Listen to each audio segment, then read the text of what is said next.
नागा साधुओं का सबसे बड़ा अखाड़ा है जूना अखाड़ा, जहां है 4 लाख से अधिक सन्यासी। नमस्कार, आप देख रहे हैं जनोदय न्यूज और मैं हूं आपके साथ आशा शर्मा। जूना अखाड़े के आचार्य महामंडलेश्वर स्वामी अवधेशानंद गिरी जी महाराज हैं। उनकी नियुक्ति 1998 में हुई थी। हिंदू मान्यताओं के अनुसार साधुओं और सन्यासियों को कुछ अखाड़ों में बांटा गया। आदि शंकराचार्य ने इन अखाड़ों को बनाया। इन सभी अखाड़ों में से जूना अखाड़ा सबसे बड़ा अखाड़ा है। इस अखाड़े में सन्यासियों की संख्या 4 लाख से ज्यादा है। इनमें से अधिकतर साधु नागा साधु हैं। हिंदू धर्म के पहले फिलोसोफर शंकराचार्य ने देखा कि सिर्फ पूजा पाठ से ही धर्म का विकास और प्रसार नहीं हो सकता। उस दौर में देश को समय समय पर कई आक्रमणकारियों का सामना भी करना पड़ता था। इसीलिए शंकराचार्य ने अपने अनुयायियों और संतों को शारीरिक श्रम और अस्त्र शस्त्र की शिक्षा देने के लिए प्रेरित किया। उनका मानना था कि कसरत और कुश्ती की शिक्षा लेने से मन भी मजबूत होता है। इसीलिए साधुओं के लिए ऐसे मठ बनाए गए जहां कसरत के साथ ही उन्हें युद्ध स्तर की दीक्षा भी दी जाने लगी। शुरुआत हुई हिंदू धर्म के अलग अलग अखाड़ों की। असल में अखाड़ा शब्द का संदर्भ मल्ल युद्ध या कुश्ती होने वाली जगह से जोड़ा जाता है, लेकिन समय के साथ साधुओं का अखाड़ा शास्त्रार्थ बहस और धार्मिक विचार विमर्श का केंद्र बनता गया। शंकराचार्य ने 7 ऐसे अखाड़ों की स्थापना खुद की थी। ये अखाड़े थे महानिर्माणी, निरंजनी, जूना, अटल, आवाहन, अग्नि और आनंद। इन अखाड़ों का मुख्य उद्देश्य देश के प्राचीन मंदिरों और धार्मिक लोगों को अन्य धर्मों के आक्रमणकारियों से बचाना था। आपको बता दें कि हरिद्वार में बहुत जल्द कुंभ का आयोजन होने वाला है। कुंभ में अखाड़ों का बहुत महत्व है। उसी कड़ी में आज हमारी संवाददाता प्रिया तिवारी ने की आचार्य अच्युतानंद तीरथ जी से खास मुलाकात। देखिए क्या कहा आचार्य जी ने। सर, अपने बारे में बताइए आप। हम लोग आचार्य आदि जगतगुरु शंकराचार्य जी परंपरा से जुड़े हैं। जी मेरे गुरुदेव का नाम जो है परम श्रद्धेय प्रातः स्मरणीय पूर्ण श्लोकी स्वामी भूमानंद तीर्थ जी महाराज जी और मेरा नाम अच्युतानंद तीर्थ है। हम लोग भारतवर्ष में आदि शंकर की जो परंपरा है उसको प्रचार प्रसार करते हैं। विषय कुंभ मेले का है, तो आदि शंकराचार्य जी ने ही कुंभ मेला प्रारंभ किया था जी आज से 2500 वर्ष पहले, और उसी परंपरा के अनुसार अखाड़ों का निर्माण किया। तो जो 13 अखाड़े हैं वो आचार्य शंकर के ही अनुयायी हैं। एक राजा जब चलता है तो उसकी सेना होती है, अखाड़े उनकी सेना थी। जी बड़े बड़े राजा महाराजाओं से शास्त्रार्थ होता था। बौद्ध धर्म का प्रचार था, तो बौद्धों को परास्त करने के लिए आदि शंकराचार्य ने शास्त्रार्थ का माध्यम चुना। ये कुंभ मेला हरिद्वार, प्रयागराज, उज्जैन और नासिक में होता है। इस वर्ष 11 साल में कुंभ मेला हो रहा है। ये कभी कभी जो अधिक मास होते हैं उसकी वजह से 1 साल पहले मेला होता है। इस साल मेला 2021 में है। परंतु इस मेले का होता है कि बृहस्पति कुंभ राशि में और सूर्य मेष राशि में आते हैं जब ये कुंभ का मेला होता है। और इस कुंभ के मेले का महत्व यह है कि 100 यदि वाजपेयी यज्ञ करो, हजारों अश्वमेध यज्ञ करो, उनका जो फल होता है वो स्नान करने से प्राप्त होता है। जी जो लोग कंदराओं में बैठकर मनीषी लोग जो राष्ट्र का चिंतन करते हैं, समाज का चिंतन करते हैं, भारतीय संस्कृति का चिंतन करते हैं, वो लोग इस कुंभ मेले में आते हैं और जनता उनके दर्शन करने के लिए आतुर होती है। विश्व का ये ऐसा मेला है जो बिना प्रचार प्रसार से, अब तो आपके द्वारा प्रचार प्रसार हो रहा है मीडिया के द्वारा। आज से 50 साल पहले न प्रिंट मीडिया इतना प्रबल था, इलेक्ट्रॉनिक मीडिया था ही नहीं। जी तो उस इलेक्ट्रॉनिक मीडिया की वजह से प्रचार प्रसार हुआ, परंतु उससे अधिक भीड़ पहले बिना प्रचार के भीड़ आती थी और करोड़ों लोगों की भीड़ होती थी। जी। उस समय मेला शास्त्र के अनुसार लगता था। पूरब से पश्चिम, पश्चिम से उत्तर, उत्तर से दक्षिण की जो संस्कृति है उसका मिलन होता था और वहाँ की सामाजिक व्यवस्था का ध्यान होता था। ऐसे ऐसे संत महात्मा जिनका जीवन केवल भारतीय संस्कृति की रक्षा के लिए लगा रहा, वो लोग आते थे और वो आपस में विचार विमर्श करते थे। वर्तमान का मेला तो चकाचौंध का मेला है। तो चकाचौंध के मेले में चकाचौंध का ही मीडिया है। आजकल वास्तविक बात को बताने के लिए मीडिया नहीं है। वास्तविक क्या हो रहा है कोई ऐसे चीज़ें दिखाने में ज़्यादा प्रबल होते हैं जिससे उनकी जो है रेटिंग बढ़े। अभी ये किसान आंदोलन है, किसान आंदोलन को आप लोग दिखा रहे हैं। किसान आंदोलन की वास्तविकता क्या है, कौन किसान है? भारतवर्ष में 80% किसान जो हैं छोटे हैं, जिनके पास 25 बीघा, 5 बीघा, 10 बीघा, 15 बीघा ज़मीन है। 15 से 20% किसान जो हैं वो बड़ी ज़मीन वाले हैं। तो छोटी ज़मीन वाले किसान जो हैं उनके पास तो अपनी रोजी रोटी चलाने के लिए ट्रैक्टर भी नहीं होता, तो वो तो दूसरों का ट्रैक्टर मांग के खेती करते हैं किराए के ट्रैक्टरों से। तो उनको पास कहाँ समय है जो यहाँ के आंदोलन करें। इस समय तो गेहूँ में पानी लगाने का है। जब ये आंदोलन शुरू हुआ गेहूँ बोने का था, उसके बाद गेहूँ की खाद देने का समय है।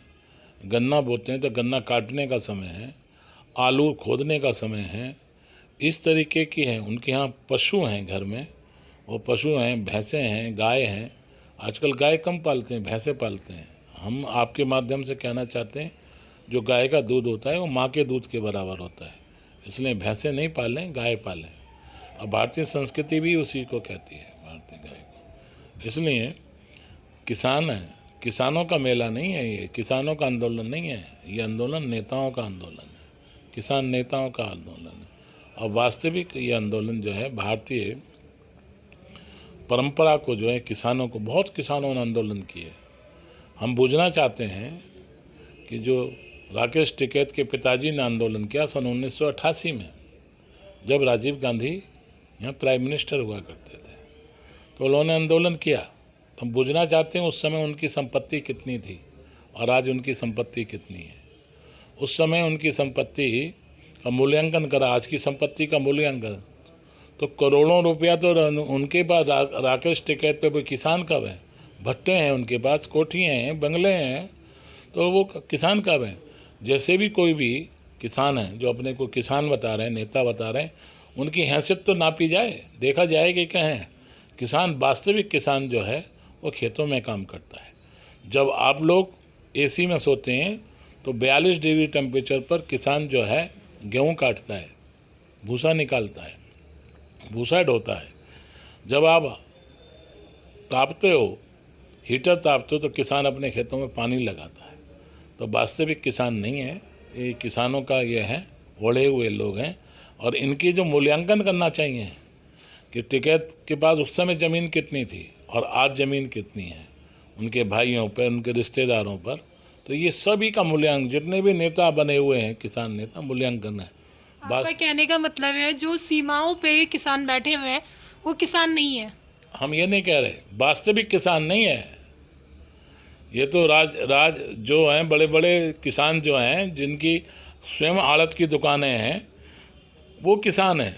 जो गरीब किसान है, जिसके पास 5 एकड़ ज़मीन है, जिसके पास 2 एकड़ ज़मीन है, जिसके पास 1 एकड़ ज़मीन है, वो किसान जो है वो यहाँ बैठने नहीं आएगा, वो तो अपनी रोजी रोटी कमाएगा, समझे। तो यहाँ बैठने वाला किसान जो है वो जिम्मेदारा है, बड़े बड़े जिम्मेदार लोग हैं, वो लोग बैठे हैं। तो हम सबको आपके उससे संदेश देना चाहते हैं, किसानों को भी कहना चाहते हैं, यदि कोई भी ये बात आपकी है, गलत है सरकार की, तो आप प्यार से बात करें, प्रेम से बात करें, हट मत करें।